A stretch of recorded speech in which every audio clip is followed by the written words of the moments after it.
dalam Alkitab itu kan Yesus kan disunat gitu kan. Justru agak apa ya? Nggak mungkin gitu loh kalau Tuhan yang menciptakan alam ini seperti itu gitu nggak mungkin. بسم الله الرحمن الرحيم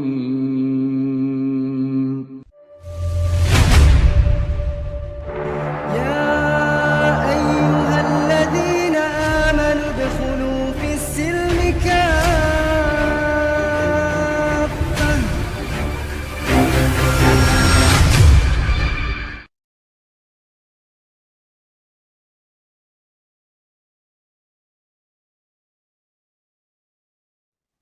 Baik, Alhamdulillah, Bismillahirrahmanirrahim. Eh, Perkenalkan nama saya, nama dari orang tua itu saya diberi nama Richard. Kemudian Richard. eh ya eh untuk saat ini panggil aja Abu Mishair Rashid, itu anak saya, Mishair Rashid. Jadi kita mulai waktu saya awal-awal hidayah itulah, gitu ya Pak ya. Manggilnya Bapak apa ini? Oh, saya Agus ya, Agus. Nah, Pak Agus ya, iya Iya. Agus. Alhamdulillah. eh jadi begini,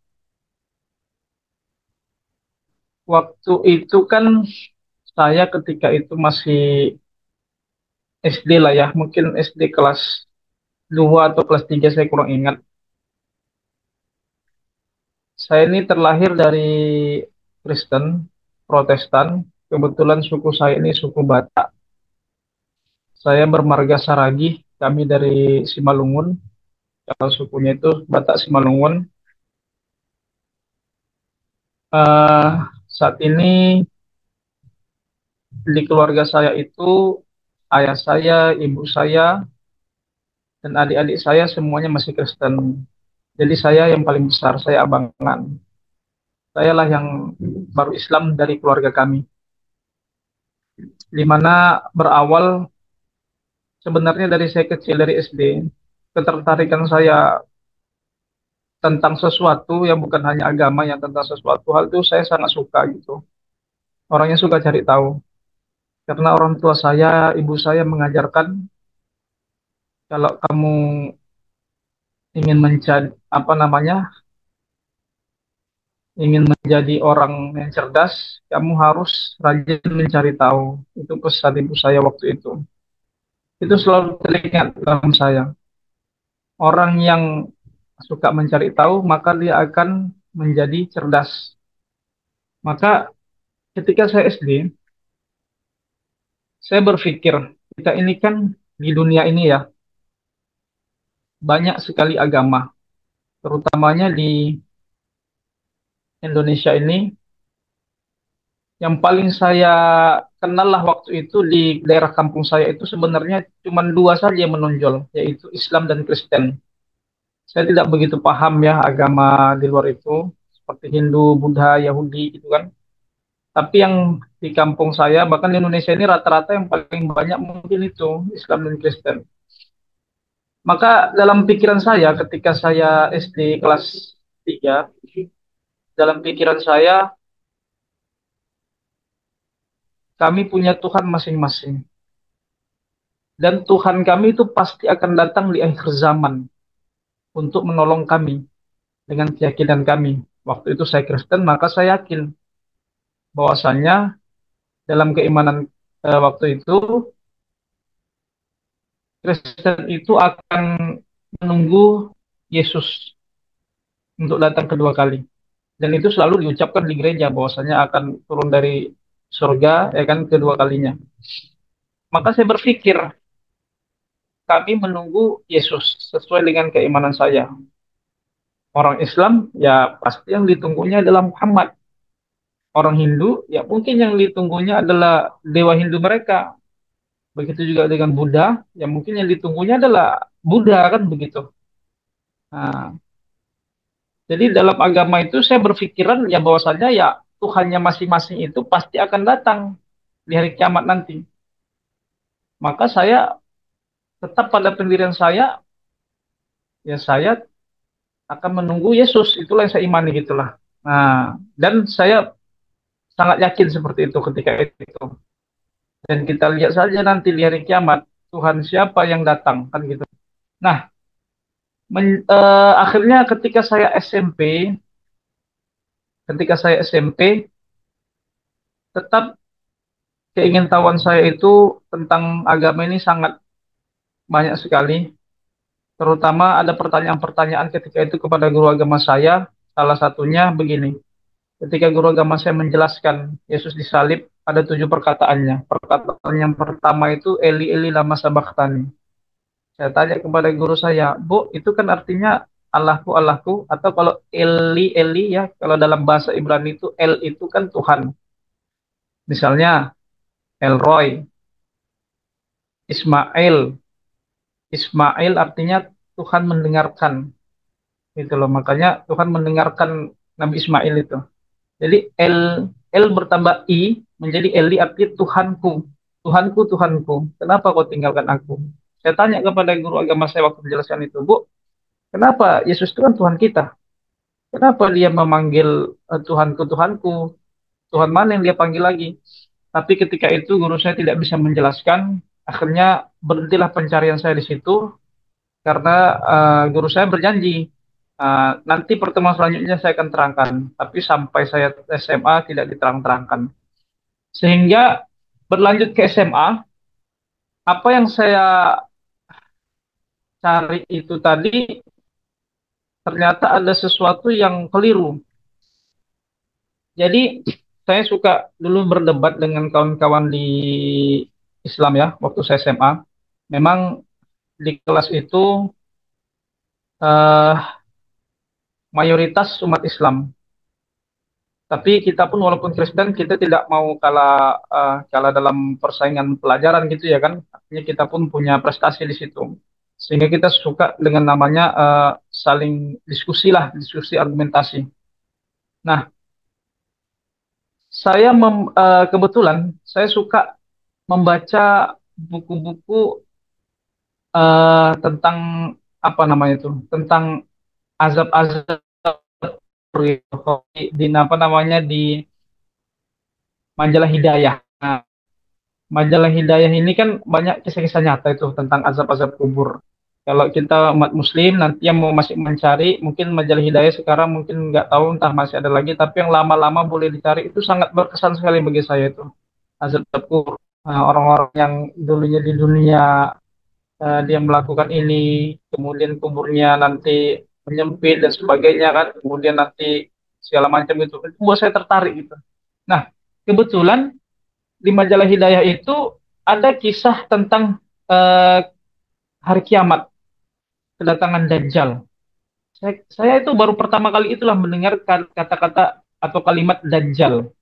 Dajjal ini siapa nih? Saya kan penasaran. Inilah rasa ingin tahu saya. Saya penasaran. Dajjal. Oh, Dajjal ini rupanya nanti di hari kiamat akan mengaku sebagai Tuhan dan orang-orang kan banyak menyembah dia gitu. Oh, berarti dia ini istilahnya Tuhan palsu lah gitu bahasanya. Nah, dalam kisah ini ternyata yang nanti yang akan melawan Dajjal itu adalah Nabi Isa, dijelaskan di buku itu. Dan yang kita ketahui bahwasanya ya, kita harus meyakini walaupun sebahagian eh, saudara kita ya, para apa namanya, para apologet Kristen, mereka sering mengkaburkan Isa itu bukan Yesus, Yesus itu bukan Isa. Enggak, mereka ingin mengkaburkan. Kalau kita mau jujur, garis tarik garis besarnya, ya Isa itu adalah Yesus lahir tanpa ayah, Isa juga tanpa ayah. Ibunya namanya Maryam, dalam Alkitab namanya Maria. Kemudian Yesus itu memberitakan Injil, dalam Islam juga Yesus itu diberi kitab Injil. Artinya dari 3 garis besar itu bahwasanya itu sosok yang sama. Nggak ada sosok yang memiliki 3 kesurupan itu di tempat lain, nggak ada. Hanya itulah dia satu.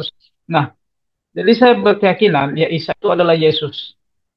Saya kaget, apa iya di dalam ajaran Islam Isa ini nanti datang di hari kiamat, dia yang datang lagi.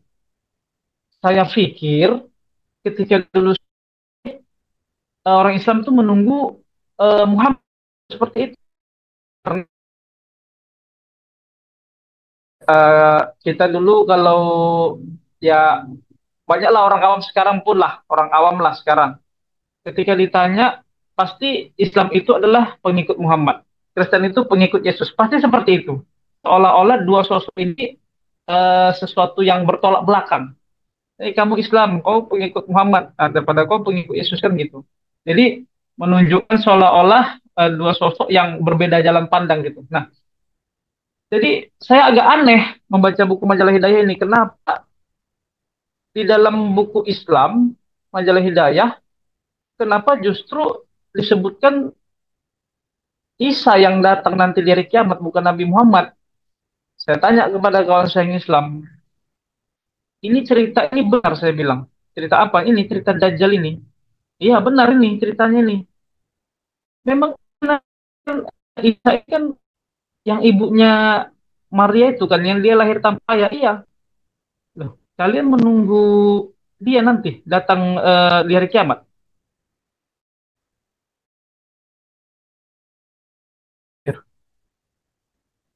Kami sedang menunggu orang yang sama.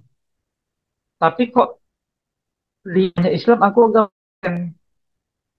kenapa nggak sama-sama aja gitu? Kalau memang kebenarannya sama gitu. Kalau kita dalam pandangan Islam kan kita menyembah Allah, Allah ya kan. Nah, sendiri pun saya pun dengan kata Allah itu dalam Alkitab itu pun banyak sekali disebutkan kata-kata Allah. Allah yang menciptakan Adam, Allah yang menciptakan Nuh, Ibrahim, Ishak, Yakub, yaitu Allah yang sama yang ada dalam Al-Qur'an kan gitu. Artinya sudah tidak asing lagi. Jadi sama-samanya menyembah Allah, kemudian sama-sama menunggu sosok yang ditunggu. Tapi kenapa agama beda? Nah, disinilah yang saya jadi pikiran. Agama mana berarti yang benar ini? Islam atau Kristen ketika itu? Karena agak aneh rasa saya. Eh, ajarannya ajarannya mirip gitu kan. Menyembah Allah. Tapi kok agamanya beda? Maka saya tanya ke kawan saya, ini cerita ini siapa yang menceritakan kisah Dajjal ini? Terus yang menyuruh kalian umat Islam menunggu Nabi Isa ini siapa yang menyuruh kalian untuk mengerjakan ini? Maka kalau saya jawab, Nabi Muhammad katanya. Saya kaget situ, Nabi Muhammad. Bagaimana mungkin Nabi Muhammad saya pikir. Loh, berarti bukan Nabi Muhammad yang kalian tunggu nanti menjelang hari kiamat. Kata kawan saya bukan. Jadi di mana Nabi Muhammad sekarang? Karena perasaan saya ya Nabi Muhammad itu ya sama apa namanya? Ketika Yesus naik ke surga ya Nabi Muhammad ke surga gitu loh. Istilahnya beda cerita gitu loh. Mereka Muhammad, kami Yesus kan gitu. Jadi kata kawan saya enggak, Nabi Muhammad sudah wafat, sudah meninggal. Loh, jadi Nabi Isa ini enggak, dia tidak wafat. Nabi Isa ini tidak wafat, dia masih hidup. Nanti akan datang lagi kedua kalinya. Jadi saya kaget, kok Muhammad ini kok menceritakan yang sebenarnya. Saya terharu gitu loh. Saya terharu. Kenapa enggak dibilangnya aja kepada umatnya, wahai umatku, tunggulah aku nanti akan datang menjelang kiamat kedua kali. Kenapa enggak dia bilang seperti itu? Disitulah saya berpikir, ini orang jujur. Muhammad ini pasti orang jujur, saya pikir. Nggak mungkin dia ini nabi palsu, sebagaimana memang dianggapan kami dalam Kristen, setelah Yesus itu akan muncul nabi-nabi palsu, mesias-mesias palsu, dan terus terang keyakinan saya waktu itu, Nabi Muhammad itu nabi palsu. Dan saya pikir banyak juga lah keyakinan para saudara-saudara yang Kristen ya, apologi Kristen mungkin banyak juga yang berpikiran seperti itu sampai sekarang. Nah, cuman kan gini masalahnya kan, kita kan harusnya dari kisah itu kita harus eh, kalau dengan hati yang jujur gitu loh. Kalau dengan hati yang jujur, tidak fanatik, kita akan berpikir sampai ke situ. Kenapa nabi palsu mengatakan kebenaran? Kan nggak mungkin gitu. Berarti ini orang yang benar ini nabi yang benar ini kan gitu. Disitulah saya eh, merasa bahwasanya saya harus mencari tahu lebih banyak tentang Islam ini gitu loh. Nah, akhirnya keyakinan saya ketika itu waktu Kristen kan kami selain menyembah Allah juga ada anggapan bahkan sudah jadi keimanan bahwasanya Allah itu menjelma menjadi Yesus turun ke dunia. Itu ada anggapan sehingga saya ketika itu ya menganggap ya Allah itu Yesus, Yesus itu Allah gitu loh sehingga menyembah kepada Yesus. Nah, ternyata setelah saya orangnya rajin nonton debat, saya pernah nonton debat pertama itu tentang tiga pendeta mualaf melawan tiga murtadin itu Ustadz Nababan. Alhamdulillah dapat pencerahan gitu. Dari situ kita bertambah wawasan kita. Yang tadinya ayat-ayat yang seolah-olah itu nggak mungkin ayat itu ada di Bible. Ternyata heran kita kok apa mungkin ayat itu ada di Bible? Karena selama ini baca Alkitab, tapi kayaknya nggak pernah ketemu ayat itu. Seolah-olah kayak baru ditulis. Contoh ya misalnya ya, eh, Yesus pernah berkata dalam Alkitab, saya nggak tahu ayatnya jelasnya, cuma dia berkata seperti ini. Inilah hidup yang kekal, kata Yesus. Kekal itu kan artinya kalau kita kan kekal itu selama-lamanya di surga gitu. Tidak ada kematian lagi. Inilah hidup yang kekal. Mereka mengenal satu-satunya Allah yang benar dan mengenal Yesus Kristus yang telah engkau utus. Artinya kan ini luar biasa loh. Satu-satunya Allah yang benar dan mengenal Yesus adalah utusan Allah. Jadi ternyata nggak pernah ada ayat di Alkitab bahwasanya Allah itu menjelma jadi Yesus. Tidak pernah. Justru satu-satunya Allah itu adalah Tuhan yang Esa dan Yesus itu hanyalah utusan. Mirip seperti dalam Islam. Ternyata saya baca dalam Islam Nabi Isa itu hanyalah utusan. Nah, jadi misal gini,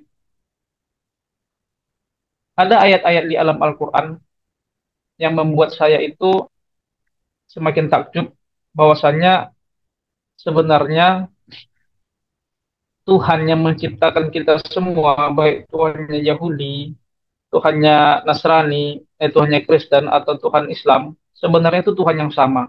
Karena kita beriman kepada Nabi Abraham. Abraham itu adalah Nabi yang diimani oleh orang Yahudi, orang Kristen, orang Islam.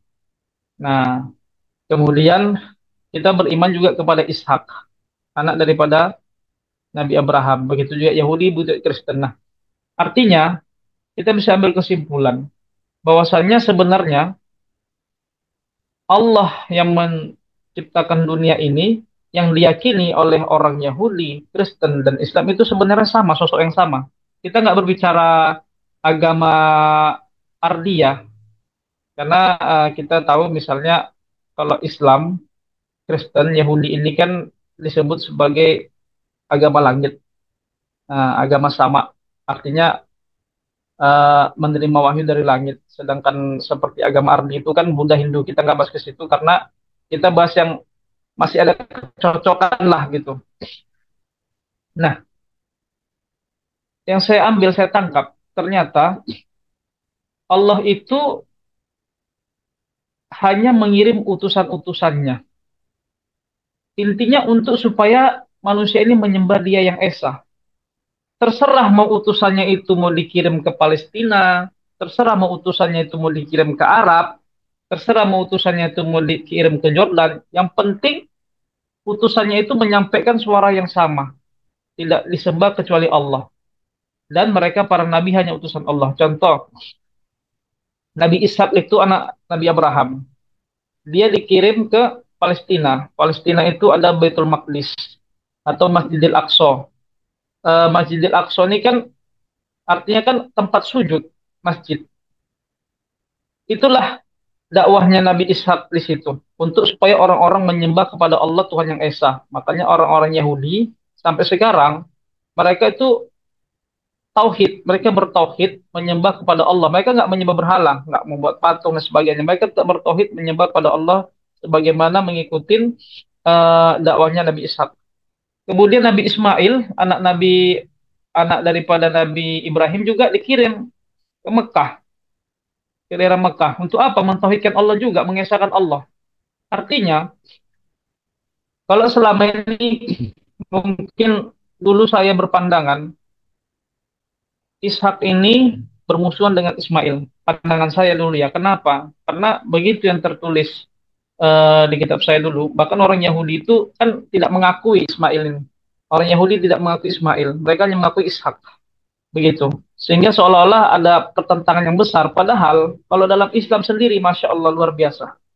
Dalam Islam sendiri tidak ada itu yang seperti itu. Tidak ada pertentangan para nabi-nabi itu. Para nabi-nabi itu orang yang soleh. Diutus Allah untuk menyebarkan ajaran yang sama, mengesahkan Allah. Mau diutus ke Palestina, mau diutus ke Arab, mereka semuanya itu bersaudara ya. Dalam yang jelas mereka bersaudara. Bagaimana itu bisa kita ketahui? Ada satu kisah yang menarik ketika Nabi Muhammad Isra Mi'raj ke langit, menerima perintah sholat. Kan di langit kedua itu bertemu dengan Nabi Yahya ya dan saudaranya yaitu Nabi Isa.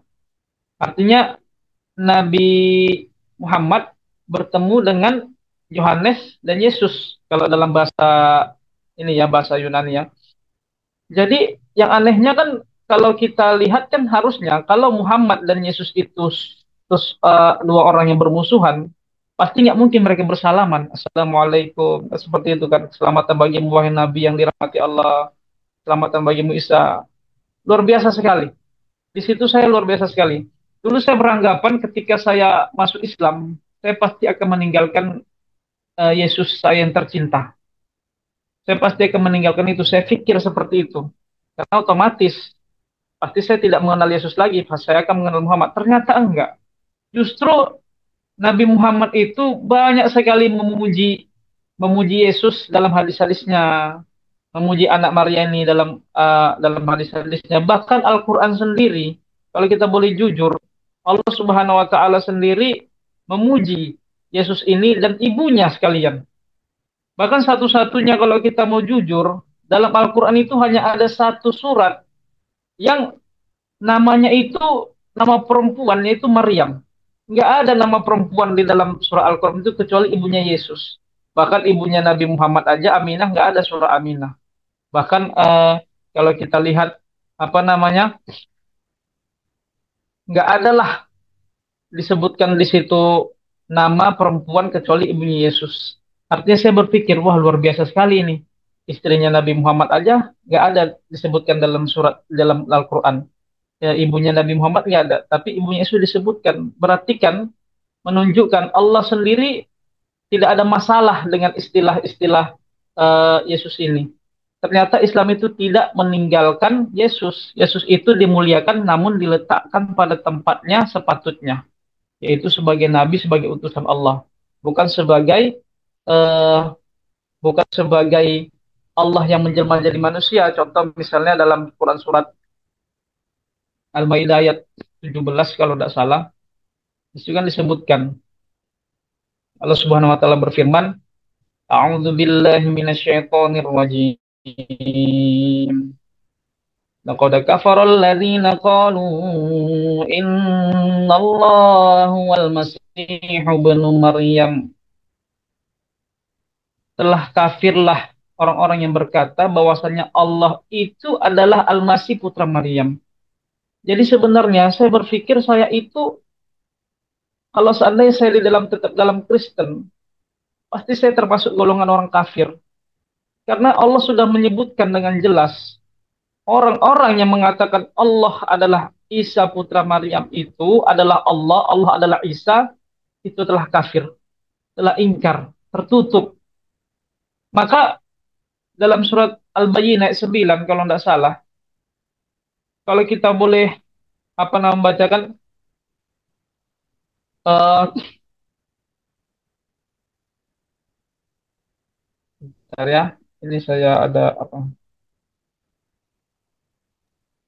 Ini a'udzu billahi minasyaitonir rajim.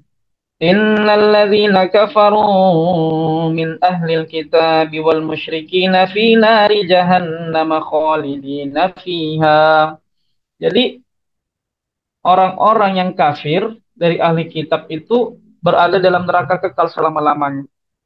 maka sudah dalam Al-Quran sudah Allah tegaskan bahwasannya orang Yahudi, Nasrani, mereka itu ahli kitab dan mereka sudah Allah cap kafir dan tempatnya orang kafir itu berada di neraka jahanam. Saya berpikir ya Allah, kalau seandainya saya tetap dalam seperti ini, beriman saya bahwasanya Allah itu adalah Yesus, Yesus itu adalah Allah yang menjelma jadi manusia, berarti saya ini termasuk orang kafir. Saya nggak mau jadi orang kafir, saya pikir seperti itu. Saya nggak mau jadi orang kafir. Kenapa? Kalau saya jadi orang kafir, kenapa? Innal ladzina kafaru min ahlil kitabi wal musyrikin fi nari jahannam khalidina fiha. Orang-orang kafir itu dan orang musyrik itu berada di dalam neraka jahanam kekal abadi selama-lamanya. Selama-lamanya. Nggak akan ada selesainya. Kalau sudah selama-lamanya itu nggak bisa kita ukur 1 juta tahun, 1 miliar tahun. Tapi selama-lamanya itu kekal. Maka saya berpikir ya Allah, sia-sialah hidup ini yang 60 tahun ini kalau akhirnya masuk dalam neraka. Kenapa? Karena saya menjadi orang yang mensekutukan Allah. Kita sebut itu musyrik. Atau perbuatannya syirik namanya. Jadi ternyata orang yang menuhankan manusia, orang yang menuhankan pohon, orang yang menuhankan apapun itu, binatang dan sebagainya, dijadikan Tuhan, itu termasuk penyembahan kepada berhala, musyrik, syirik. Sehingga orang itu akan jatuh ke dalam kekafiran. Maka saya, kalau saya tetap bertahan ketika itu di dalam kekristenan, maka saya berarti telah menduakan Allah. Bahwasanya kita harus jujur. Dalam Taurat sendiri disebutkan, akulah Tuhan Allahmu. Tidak boleh ada Allah lain kecuali aku. Kata Allah dalam Taurat ayat yang pertama. Akulah Tuhan Allahmu. Tidak boleh ada Allah lain kecuali aku. Bahkan kalau kita mau jujur ya kan, eh, itu sangat jelas sekali adalah ketauhidan. Nah, kita nggak boleh mengadakan siapapun jadi Allah. Mungkin pernah saya mendengar ada orang Kristen yang berkata seperti ini. Kalau tidak salah dia seorang pendeta. Dia bilang gini, Allah itu kan maha kuasa. Allah itu maha kuasa.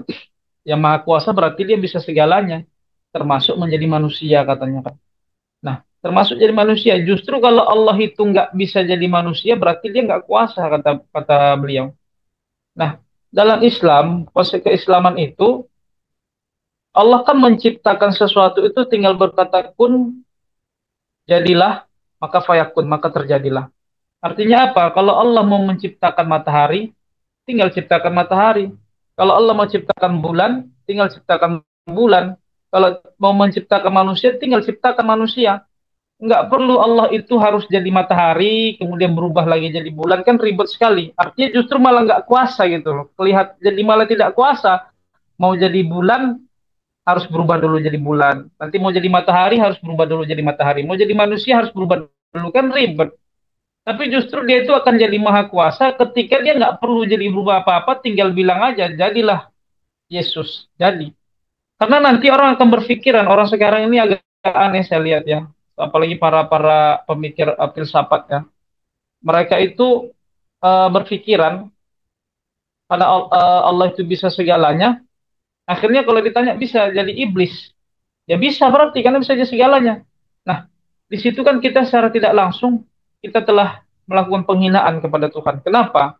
Kita tahu bahwasanya iblis itu adalah sosok yang jahat, sosok yang nggak mungkin itu dinisbatkan kepada Allah gitu. Nah, secara otomatis kalau Allah bisa berubah menjadi iblis, maka ya jadinya kita ya sifat-sifatnya akan ikut terbawa. Seperti kalau Allah berubah jadi manusia, sifat-sifat manusia lapar, ngantuk, tidur, maaf ya, misalnya kalau kalau misalnya saya tidak tidak masuk menghina tidak, tapi ini fakta kan.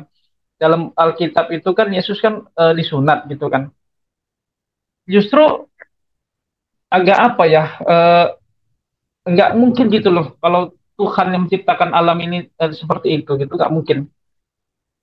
Jadi justru kita itu dengan tidak menisbatkan Allah itu kepada apapun, situlah kita memuliakan Tuhan itu sendiri.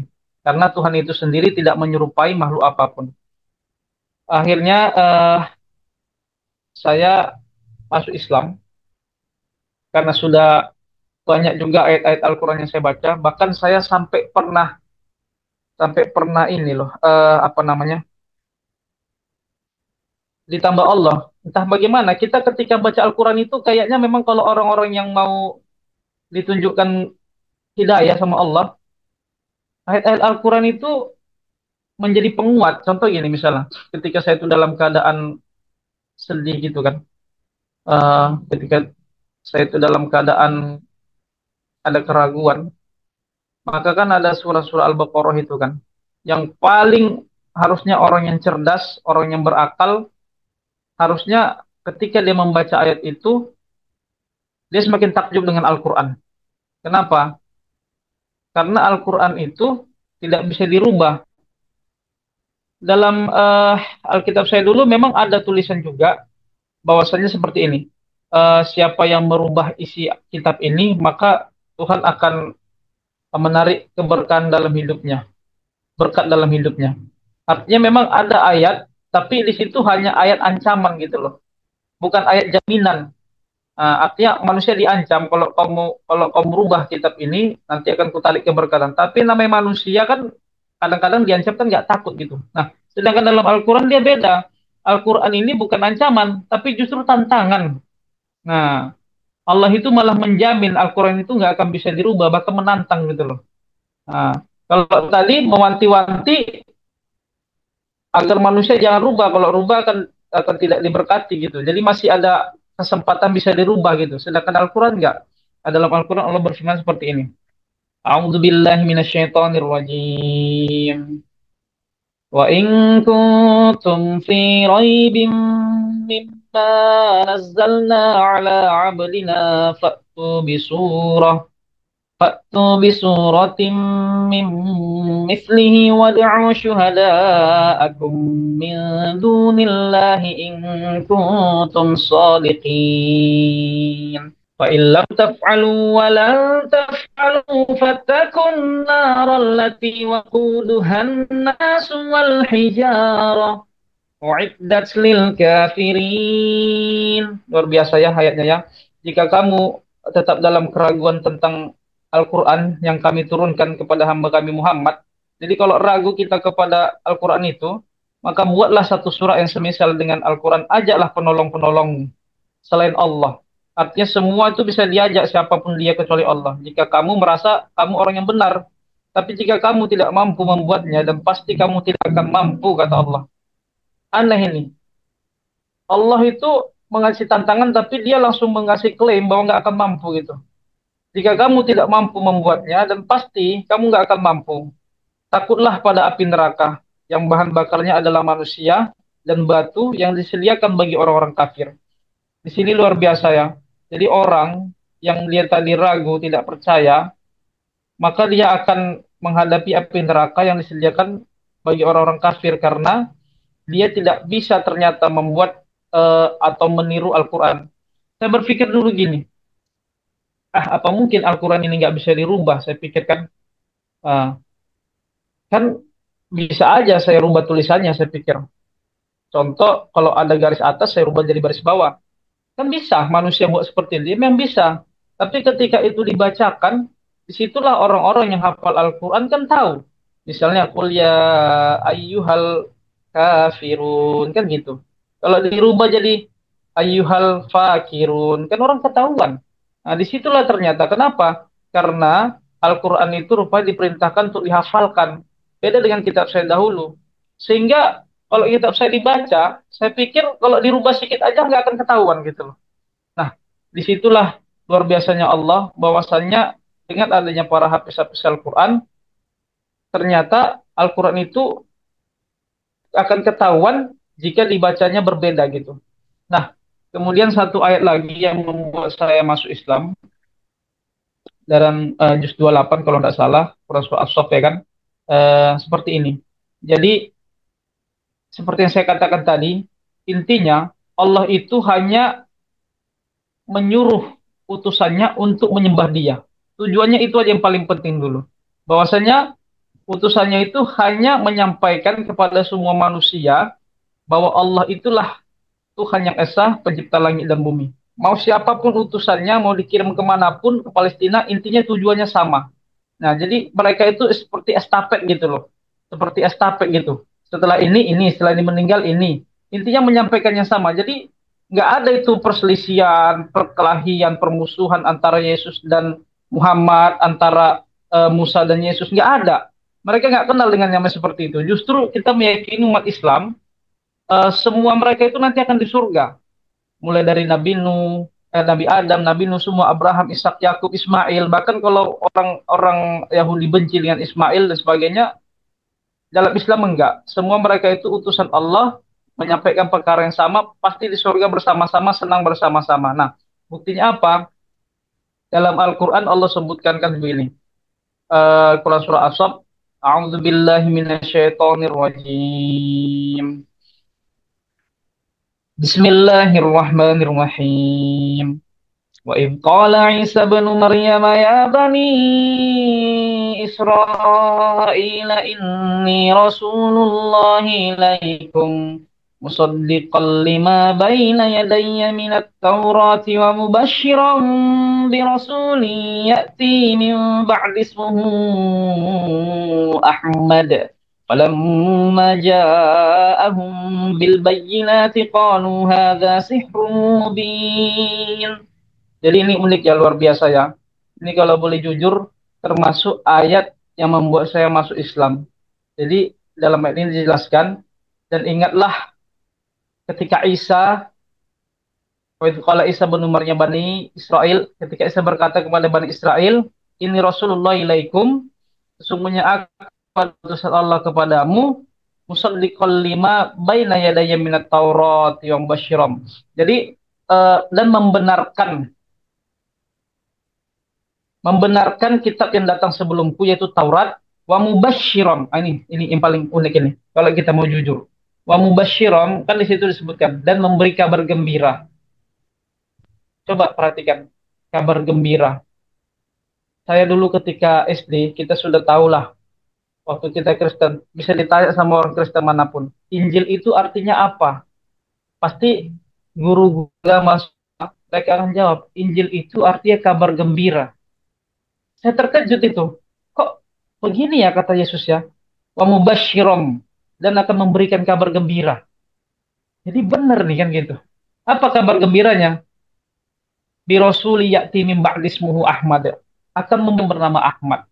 Masya Allah luar biasa. Ternyata Yesus itu enggak bermusuhan dengan Nabi Muhammad. Yesus itu enggak bermusuhan. Kenapa? Karena estafet. Tadinya Yesus menyampaikan ajaran tauhid, ajaran mengesahkan Allah. Ternyata setelah dia naik ke langit, artinya ajaran itu, pesan itu harus tetap berlanjut kepada setelahnya itu Nabi Muhammad. Gitu loh. Artinya nggak mungkin kalau Yesus ini menganggap Muhammad ini Nabi palsu, nggak mungkin dia menyampaikan ajaran dia ini akan disampaikan oleh beliau. Itu nggak mungkin. Jadi estafet ya. Makanya seperti contoh tadi kan, misalnya Nabi Muhammad katanya nanti setelah Nabi Muhammad meninggal akan datang Isa ibnu Maryam kedua kalinya. Artinya estafet lagi. Artinya membenarkan, mereka saling membenarkan. Disitulah luar biasanya Islam. Tidak ada pembencian, permusuhan. Kenapa? Tidak ada mereka membawa ajaran agama baru gitu loh.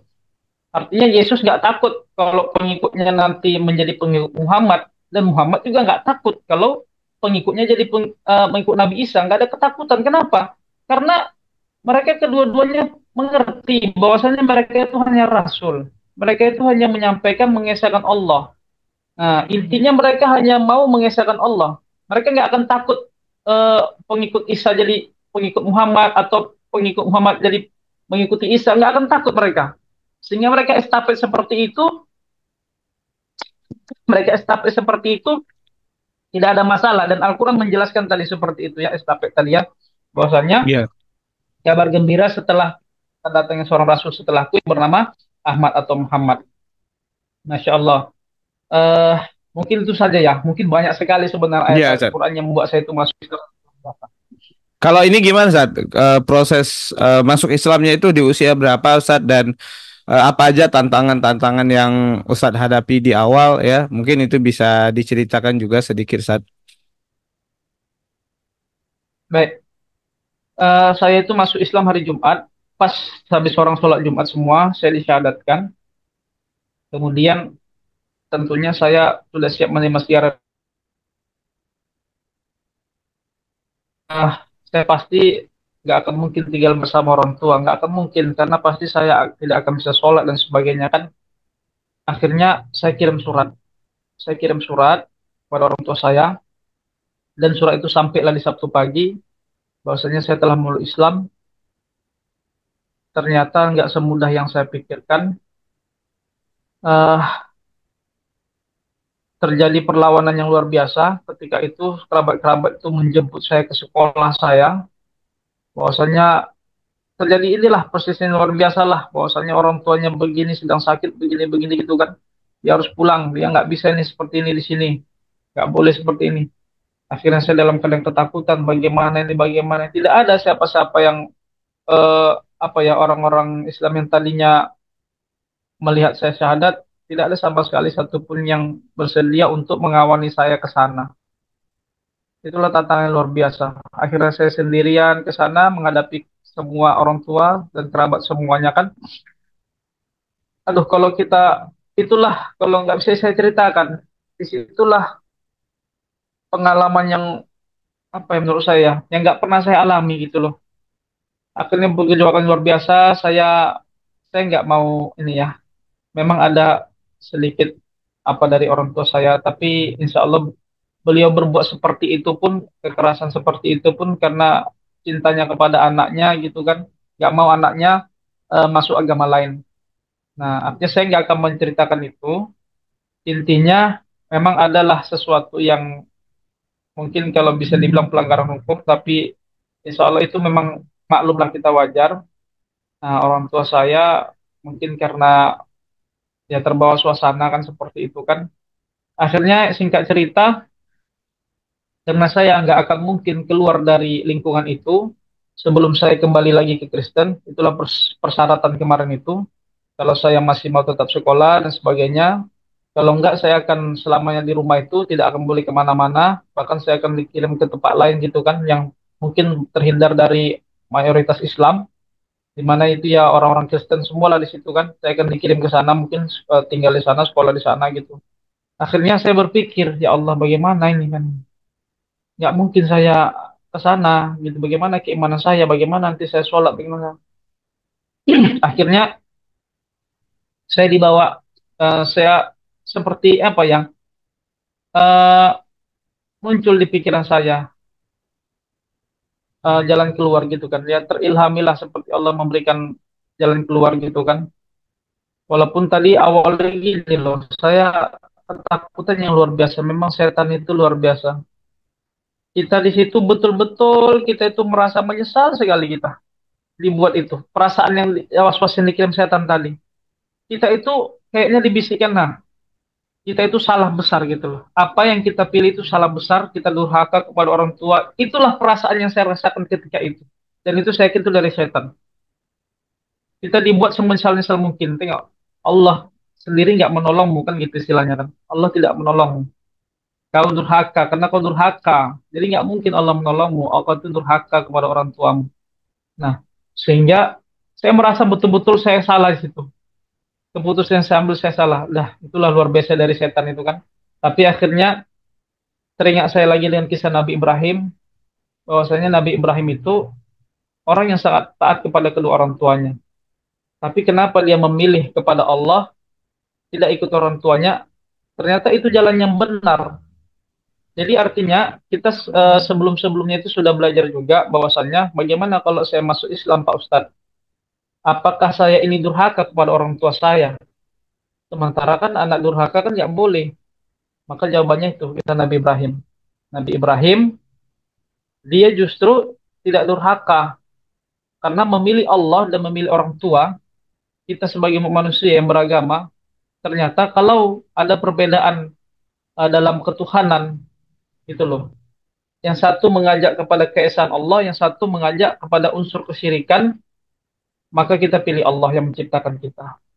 Karena orang tua itu hanyalah titipan yang dimana Allah menitipkan kita kepada mereka. orang tua kita itu memang kita hormati, kita hargai. Bahkan dalam Islam luar biasa kan, ridho Allah tergantung ridho orang tua. Tapi lihat yang bagaimana. Kalau dia mengajak kepada kemusyrikan, maka kita tinggalkan, tidak boleh mengikuti. Tapi kalau dia tidak mengajak kepada itu, maka kita sebagai anak berbakti kepada dia, gitu loh. Makanya luar biasa Allah menguatkan saya lagi, ya kan? Nah, Allah menguatkan saya lagi. Disitulah saya pilih bahwasanya memang kita harus milih Allah daripada orang tua. Kalau andainya di hadapan pilihan seperti itu. Kenapa? Karena besok yang akan memasukkan kita ke surga adalah Allah. Yang masukkan orang tua kita ke surga juga Allah. Bahkan yang mampu masukkan orang tua kita ke neraka juga Allah.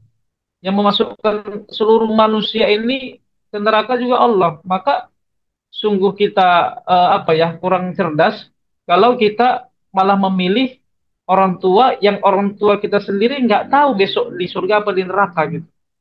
Nah itulah saya akhirnya memutuskan, arti gini, kalau saya nggak bisa menyelamatkan orang tua saya, setidaknya saya menyelamatkan diri saya sendiri gitu loh. Nah akhirnya eh, karena tidak ada titik temu, mereka tetap besok pokoknya hari Minggu kau harus ikut ke gereja. Kau harus utarakan bahwasanya kau masuk Kristen lagi. Ya Allah, saya pikir bagaimana ini. Sementara orang Islam sendiri, ya mungkin minimnya ilmu ya mereka ya. Tidak ada satupun mereka yang datang membela saya. Padahal saya sudah Islam. Harusnya mereka, mungkin karena segan kepada orang tua saya. Karena orang tua saya itu termasuk bersosial tinggi. Walaupun toleransi beragama lah. Walaupun dia Kristen, tapi kepada umat Islam dia bertoleransi tinggi. Sehingga segan juga kan gitu kan mungkin ya. Nah, akhirnya hari Minggu itu saya mau tidak mau, ya kan, dengan perasaan berat, tapi saya dalam hati saya, ya Allah, kau lebih tahu ya Allah, apakah saya murtad apa enggak, kau lebih tahu. Aku tidak murtad ya Allah. Ini bagaimana cara untuk melepaskan supaya aku bisa keluar dari sini gitu. Intinya bisa keluar dulu dari tempat itu gitu. Akhirnya ketika di gereja eh, ada acara yang seharusnya memang nggak pernah ada acara seperti itu, di mana setelah acara apa itu ya, bernyanyi gitu kan, ada acara tambahan bahwasannya akan ada seorang anak yang akan kembali kepada kita, silakan maju ke depan. Ternyata saya memang istilahnya di situ betul-betul lah ada pemaksaan lah kalau secara hukum ya. Tapi ya sudahlah, sudah berlalu kan. Akhirnya saya maju ke depan. Saya maju ke depan, saya tidak berbohong. Karena Rasulullah SAW sendiri pernah menggunakan mantik ya, logika ya. Beliau tidak berbohong. Mungkin orang menganggap dia berbohong, tapi tidak berbohong. Nah, ketika mereka mengatakan, saya bilang, apa yang harus saya katakan? Saya bilang. Terus bilanglah bahwasanya kau mau kembali kepada kami. Maka saya nggak bilang seperti itu. Saya cuma bilang kalau saya diterima ya terima kasih. Dalam hati saya kalau saya diterima keislaman saya terima kasih. Hanya itu yang saya ucapkan. Dan sudah setelah itu ya sudah saya duduk gitu kan. Mereka menganggap saya kembali ke Kristen, sedangkan saya menganggap bahwasanya mereka menerima keislaman saya. Kira-kira seperti itu. Jadi akhirnya nih karena apa kan? Karena anggapan saya itu dianggap murtad, orang Islam semuanya satu kampung itu sudah tahu saya murtad, balik lagi ya segala macam lah kita terima ya, ucapan-ucapan yang keluar dari mulut ya kan, bahwasanya tidak tetap pendirian, bahwasanya tidak kuat iman segala macam lah. Tapi saya tidak mempersalahkan itu ya kan. Nah, karena saya berjuang sendiri, ketika itu mereka pun tidak ada membantu gitu kan. Akhirnya selama setengah tahun itu saya jalani. Saya tinggal di rumah orang tua saya untuk menyelesaikan sekolah saya yang tinggal 1 semester lagi.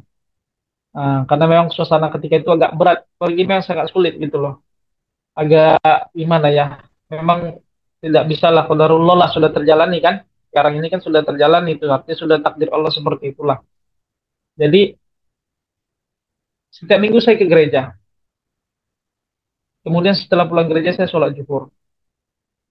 Kemudian saya sholat asar, maghrib, isya saya kerjakan dengan sembunyi-sembunyi. Justru saya nggak mau tahu orang itu tahu saya sholat, saya nggak mau. Kenapa? Karena nanti jadi masalah yang lebih besar lagi gitu kan. Jadi itu setiap hari. Saya harus pergi ke setengah hutan. Setelah pulang gereja saya mungkin di balik apa namanya di pinggir sungai, saya sholat yang tidak ada orang gitu kan, dengan ketakutan itu, dengan tidak tahu arah kiblat arah kemana. Ketakutannya luar biasa lah, karena terus terang ya di daerah saya itu termasuk hutan lah ya. Sungai-sungai itu agak agak jauh ke sana itu memang yang masih ada rawa buaya segala macam. Sementara kebetulan waktu itu menghadapnya itu sungai di belakang kita gitu loh. Kita sholat. Ketakutan luar biasa lah. Kita sholat itu ya Allah, andai kan ada buaya lah menyergap dari belakang gitu kan. Tapi dalam ketakutan sholat itu nikmat yang paling luar biasa. Nggak pernah saya rasakan nikmatnya sholat itu kecuali pada masa itu dalam setengah tahun saya itu. Nikmat sholat ketika ketakutan. Mau sholat isya, kita cari tempat yang jangan diketahui orang. Nah, kita sembunyi gitu kan. Tapi gini, supaya apa? Saya nggak peduli orang-orang itu mau menganggap saya murtad. Yang penting ada satu ustadz di situ yang dia harus percaya sama saya bahwa saya tidak murtad. Nah, secara diam-diam saya datangi ustadz itu ketika sholat isya, saya datangi rumahnya di belakang, saya katakan kepada beliau, Ustadz, saya tidak murtad, Ustadz. Mohon Ustadz jangan beritahukan kepada warga-warga, cukup Ustadz saja yang tahu. Saya nggak mau tahu, saya nggak peduli mereka tahu atau tidak saya murtad atau saya masih Islam. Yang penting Ustadz jangan beranggapan sama menilai saya. Luar biasa. Ustadz itu percaya kepada saya. Kenapa? Akhirnya saya setiap malam saya sholat ke rumah dia. Nanti kadang subuh ya kan, dengan alasan kita jogging, lari pagi, saya singgah ke rumah dia untuk sholat. Luar biasa. Makanya kadang-kadang sampai saya dicari sama orang tua, sholat di mana ini maghrib maghrib hilang gitu kan. Subuh kadang-kadang tengah gitu. Jadi ketakutan luar biasa. Kita ketakutan luar biasa, tapi alam nikmat sekali gitu. Makanya sholat itu nikmatnya luar biasa sebenarnya kalau ketika dalam keadaan terancam gitu kan. Sekarang ini Masya Allah kita sholat nggak dalam keadaan terancam. Memang beda sekali ya rasanya ya. Seperti itu kira-kira. Ya, Sat. Baik, Sat. Makasih banyak. Masya Allah ya, kisahnya luar biasa, Sat. Mungkin sebelum ditutup ada terakhir, Sat. Mungkin sekalimat atau dua kalimat nih buat penguat ya, buat yang Muslim, Sat. Dan juga mungkin buat yang ingin mengenal Islam, Sat. Yang mungkin ada saudara-saudara kita yang di posisinya juga tersentuh mungkin dengan Islam, tapi masih ada keraguan-raguan gitu, Sat. Untuk bergabung, memeluk Islam, Sat. Alhamdulillah. Baik.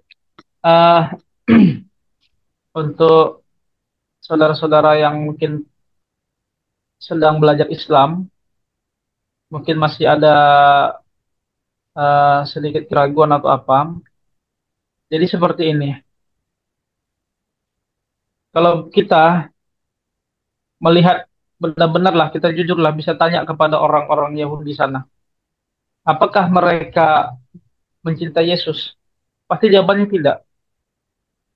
Apa Yesus di mata mereka? Jangankan seorang nabi gitu loh. Jangankan seorang Tuhan, nabi aja enggak gitu loh. Bahkan mereka itu sangat anti sekali dengan Yesus. Walaupun mereka eh, menyembah Tuhan semesta alam, tapi mereka anti. Nah, kita harus jujur. Satu-satunya agama yang cinta kepada Yesus, bahkan ibunya Maryam, selain Kristen ya di dunia ini, selain Kristen itu hanya Islam. Nggak ada lagi agama yang mencintai Yesus. Dan gini, pertama gini, tauhid mengesahkan Allah itu Yahudi, mengesahkan Allah, Islam mengesahkan Allah. Dari situ sudah bisa kita ambil. Kristen mengesahkan Allah tapi ada Tritunggal gitu. Jadi kalau kita boleh hitung 2 banding 1 berarti yang menang 2 gitu kan. Yahudi sama Islam. Berarti untuk urusan ketuhanan Yahudi sama Islam ambil pakai. Nah sekarang kita tinggal seleksi. Antara Yahudi sama Islam, mana yang dianya itu tetap mencintai Yesus, menerima Yesus. Hanya Islam. Artinya Yahudi terseleksi, tersingkir. Satu-satunya alasan bahwasannya Kristen kalau disuruh memilih mengesahkan Allah dan mencintai Yesus, hanya Islam. Dia nggak akan mungkin ke Yahudi. Walaupun Yahudi mentauhidkan Allah, tapi dia nggak akan mau ke Yahudi, nggak akan mau. Karena dia akan meninggalkan sosok yang dia cintai dari lahir, yaitu Yesus. Dan hanya di Islam, justru kita itu mengesahkan Allah dan juga tidak meninggalkan Yesus. Itulah pesan saya. Nah, kalau kita mau jujur, satu-satunya agama di luar Kristen yang mencintai Yesus adalah Islam. Kemudian kepada kawan-kawan yang Islam, ya kan, uh, memang sesekali berdebat argumen itu bagus, tapi letakkan kepada orang yang memang butuh argumen gitu ya. Ada orang yang memang argumennya itu menyakitkan bagi umat Islam, yang memang kita harus lawan dengan apa namanya, dengan tegas gitu kan, supaya jangan sampai dia berlebihan gitu. Tapi untuk orang-orang yang Kristen yang lain tidak boleh disamaratakan semua, karena banyak juga mereka ternyata yang hatinya itu tidak membenci Islam gitu, walaupun dia Kristen gitu. Dia apa namanya? Karena saya dulu Kristen yang nggak benci Islam gitu loh. Saya Kristen yang nggak benci Islam, istilahnya saya nggak mau menjelek-jelekkan gitu kan. Sehingga ada sosok Islam, ada sosok seseorang yang di agamanya Islam yang betul-betul mencerminkan keislaman. Dia orangnya baik, walaupun kepada saya yang Kristen. Dia orangnya menyokong, motivasi, walaupun saya Kristen. Kalau dipikir-pikir saya ini siapa gitu loh, agamanya beda gitu. Tapi dia luar biasa. Sedekah kadang kepada saya. Nanti dia misalnya kita kan sebagai murid dia kan. Nanti dia kadang ngajak kita makan gitu kan.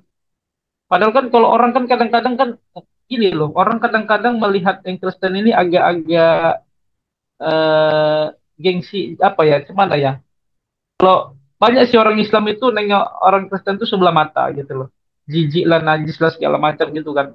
Banyak itu yang melihat saya dulu seperti itu, banyak orang Islam. Tapi saya terkesan itu ya, ternyata Islam itu tidak mengajarkan seperti itu. Justru Islam yang indah itu dia mengajarkan bagaimana kita juga harus mengasihi orang-orang kafir, contoh Nabi Muhammad.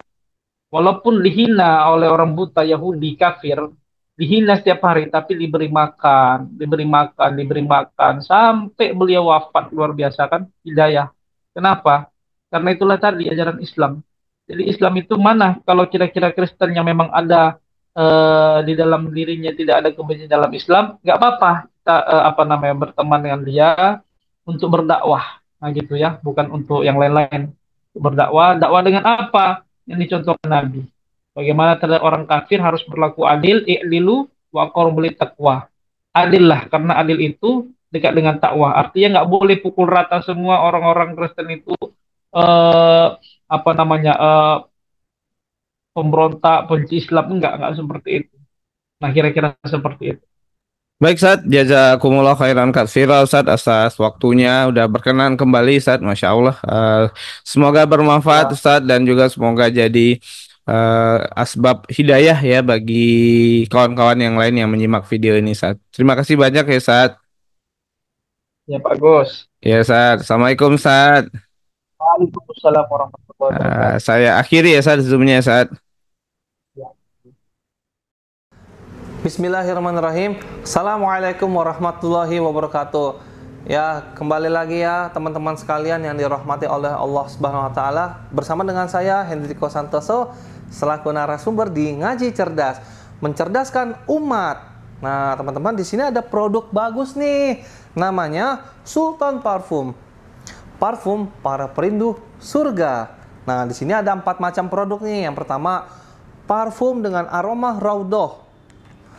Parfum dengan aroma Hajar Aswad, parfum dengan aroma kasturi, dan yang keempat adalah parfum aroma 2000 bunga. Nah, kalau teman-teman sekalian sedang umroh, lalu pulang ke tanah air dan rindu dengan suasana di Masjidil Haram maupun di Masjidil Nabawi atau di Mekah dan Madinah, teman-teman bisa beli nih Sultan Parfum dengan aroma-aroma yang menyesuaikan dengan suasana di Mekah ataupun Madinah. Nah, selain teman-teman beli parfum ini, nanti teman-teman dapat bonus gratisannya juga. Apa aja sih teman-teman gratisannya? Nih, yang pertama nanti teman-teman dapat kitab atau buku saku zikir pagi dan petang sesuai dengan sunnah. Nah, yang kedua, teman-teman nanti dapat gratis tasbih nih. Wah, lucu banget ya, imut nih. Bisa dibawa kemana-mana. Yang ketiga, nanti teman-teman dapat juga nih kertas untuk bagaimana sih parfum ini digunakan untuk saat suasana apa aja. Di sini udah dijelasnya teman-teman semua. Nah, jadi teman-teman jangan lupa nih dibeli, informasinya ada di sini nih. Nah, dengan teman-teman membeli produk parfum Sultan ini, teman-teman sama saja dengan membantu operasional dakwahnya channel YouTube Ngaji Cerdas. Nah, luar biasa kan? Dengan harga berapa teman-teman sekalian? Cukup dengan 90 ribuan saja, teman-teman sudah bisa dapatkan ini semua nih. Masya Allah ya. Ini semua nih, semua teman-teman bisa dapatkan hanya dengan 90 ribuan rupiah. Teman-teman juga sudah termasuk membantu operasional dakwah, support channel YouTube Ngaji Cerdas. Nah, luar biasa kan? Nah, jadi tunggu apa lagi teman-teman ya? Segera hubungi di sini nih, di link yang tertera di bawah ini ya. Terima kasih ya teman-teman sudah menonton. Assalamualaikum warahmatullahi wabarakatuh.